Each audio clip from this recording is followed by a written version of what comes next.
ത്രിയേക ദൈവത്തിന് സ്തുതി. നിങ്ങൾക്ക് ഏവർക്കും ക്രിസ്തുയേശുവിൽ എൻ്റെ സ്നേഹവന്ദനം. അഗാപ്പൻ ബ്ലെസ്സിങ്ങിലേക്ക് ഏവർക്കും സ്വാഗതം.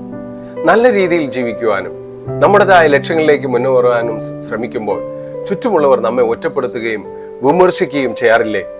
പ്രതീക്ഷിച്ച ആളുകളിൽ നിന്ന് പിന്തുണയ്ക്ക് പകരം എതിർപ്പുകൾ മാത്രം ലഭിക്കുമ്പോൾ ഇനി മുന്നോട്ട് പോയിട്ട് ഒരു കാര്യവുമില്ല എന്ന് കരുതി നമ്മൾ പലപ്പോഴും തകർന്നു പോകാറില്ലേ? കർത്താവിൽ പ്രിയ സഹോദരി സഹോദരങ്ങളെ, ലോകത്തിന്റെ എതിർപ്പുകളെ കണ്ട് ഭയപ്പെടാതെ പ്രയാസങ്ങളെ അതിജീവിച്ച് അവസാനം വരെ ഉറച്ചു നിൽക്കുന്നവന് വലിയൊരു വിജയം കർത്താവ് നൽകുമെന്ന് പ്രഖ്യാപിക്കുന്ന അതീവ ശക്തമായ ഒരു വചനമാണ് ഇന്ന് നമ്മൾ ധ്യാനിക്കാനായിട്ട് പോകുന്നത്. വിശുദ്ധ മത്തായി 10:22 വചനം ഇപ്രകാരമാണ്: എന്റെ നാമനിമിത്തം എല്ലാവരും നിങ്ങളെ പകയ്ക്കും, അവസാനത്തോളം സഹിച്ച് നിൽക്കുന്നവനോ രക്ഷിക്കപ്പെടും. യേശുക്രിസ്തു തൻ്റെ 12 ശിഷ്യന്മാരുടെ സുവിശേഷ വേലയ്ക്കായി അവരെ ലോകത്തിലേക്ക് പറഞ്ഞയക്കുന്നതിന് തൊട്ടു മുമ്പ് അവർക്ക് നൽകുന്ന ഒരു മുന്നറിയിപ്പാണ് ഈ വചനത്തിന്റെ പശ്ചാത്തലം. യേശു അവർക്ക് വ്യാജമായ വാഗ്ദാനങ്ങളോ എളുപ്പ വഴികളോ കാണിച്ചു കൊടുത്തില്ല. പകരം അവൻ പറഞ്ഞു, ചെന്നായ്ക്കളുടെ നടുവിലേക്കാണ് ആടുകളെ പോലെ നിങ്ങളെ ഞാൻ അയക്കുന്നത് എന്ന്. സത്യത്തിന്റെ വഴിയിൽ നടക്കുമ്പോൾ ലോകത്തിൽ നിന്ന് എതിർപ്പുകളും ഒറ്റപ്പെടുത്തലുകളും നേരിടേണ്ടി വരുമെന്നും അവരെ എല്ലാ യാതനകളും സഹിച്ചു നിന്ന് ആരാണോ അവസാനം വരെ പോരാടുന്നത് അവനാണ് യഥാർത്ഥ വിജയവും രക്ഷയും ലഭിക്കുന്നത് എന്നും പഠിപ്പിക്കാനാണ് കർത്താവ് ഈ വചനം അരുളി ചെയ്യുന്നത്. ഈ വചനം നമ്മെ ഓർമ്മിപ്പിക്കുകയാണ്, എതിർപ്പുകൾ വരുന്നത് നമ്മൾ തോൽക്കാൻ വേണ്ടിയിട്ടല്ല, നമ്മുടെ ഉള്ളിലെ കരുത്ത് തെളിയിക്കാൻ വേണ്ടിയാണ്. വിശ്വാസ ജീവിതത്തിൽ വെല്ലുവിളികൾ സ്വാഭാവികമാണ്.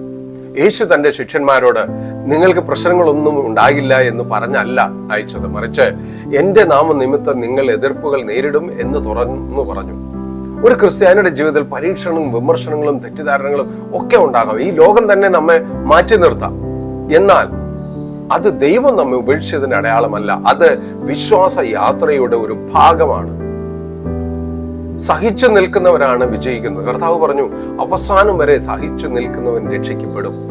കരിയറിലോ ജീവിതത്തിലോ വലിയൊരു ലക്ഷ്യത്തിലേക്ക് നമ്മൾ നടക്കുമ്പോൾ എല്ലാവരും നമ്മെ പ്രശംസിക്കണമെന്നില്ല. ഒരു ഓട്ട മത്സരത്തിൽ വിജയിക്കുന്ന ഏറ്റവും വേഗത്തിൽ ഓടുന്ന ആളല്ല, അവസാനം വരെ ഓട്ടം പൂർത്തിയാക്കുന്നയാളാണ്. അതുപോലെ ക്രിസ്തീയ ജീവിതത്തിലും സ്ഥിരതയും വിശ്വസ്തതയുമാണ് ഏറ്റവും പ്രധാനപ്പെട്ടത്. പ്രതിസന്ധികൾ വന്നാലും ദൈവത്തിൽ ഉറച്ചു നിൽക്കുന്നവരെ അവൻ ഒരിക്കലും കൈവിടുകയില്ല. നമ്മൾ വിശ്വസ്തയോടെ മുന്നേറുമ്പോൾ ചിലർ നമ്മെ തടയാനായിട്ട് ശ്രമിക്കും, സ്വാഭാവികമാണ്. ദൈവം നമ്മുടെ പോരാട്ടങ്ങൾ എന്നും അറിയുന്നവനാണ്. നാം അനുഭവിക്കുന്ന ഓരോ കണ്ണുനീരും, ഓരോ വേദനയും, ഓരോ നിരാശയും നമ്മുടെ കർത്താവ് അറിയുന്നു. നമ്മൾ ഒറ്റയ്ക്കല്ല പോരാടുന്നത്. യേശുക്രിസ്തു നമ്മോടൊപ്പം നടക്കുന്നു, ഇരിക്കുന്നു, ജീവിക്കുന്നു. നമ്മുടെ ബലഹീനതകൾ അവൻ ശക്തി നൽകുന്നു, നമ്മുടെ ഭയങ്ങളിൽ അവൻ ധൈര്യം നൽകുന്നു. പ്രത്യാശ ഒരിക്കലും കൈവിടരുത്. ഈ വചനത്തിന്റെ അവസാന വാക്ക് രക്ഷിക്കപ്പെടും എന്നതാണ്. അതൊരു വലിയ വാഗ്ദാനമാണ്. പ്രതിസന്ധികളൊന്നും ശാശ്വതമല്ല, ദൈവത്തിന്റെ വിജയമാണ് ശാശ്വതം. ഇന്ന് നമ്മൾ ഏത് പരീക്ഷണങ്ങളിലൂടെ കടന്നു പോയാലും ദൈവം ഒരിക്കലും നമ്മെ ഉപേക്ഷിക്കുകയില്ല. വിശ്വാസത്തിൽ ഉറച്ചു നിൽക്കുക, അവൻ നമ്മെ വിജയത്തിലേക്ക് നയിക്കും. മറ്റുള്ളവരുടെ വിമർശനങ്ങളെ കേട്ട് നമ്മുടെ വഴിയിൽ നിന്ന് പിന്മാറരുത്. നമ്മെ തളർത്തുന്ന വാക്കുകൾ അതിജീവിച്ച് കർത്താവിന്റെ കൂടെ നമ്മുടെ ലക്ഷ്യത്തിലേക്ക് ഓരോ ചൂടായി മുന്നോട്ട് വയ്ക്കുക. അതുകൊണ്ട് താൽക്കാലിക തടസ്സങ്ങളെ മാറ്റി നിർത്തുക. നമ്മൾ നിരാശപ്പെടേണ്ട ഒരു ആവശ്യം ഇല്ല.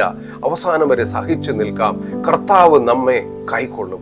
വിജയം നമുക്ക് സുനിശ്ചിതമാണ്. നമുക്ക് സ്വയം ഒന്ന് പരിശോധിക്കാം. പരീക്ഷണങ്ങൾ വരുമ്പോൾ ഞാൻ ദൈവത്തിൽ ഉറച്ചു നിൽക്കുന്നുണ്ടോ?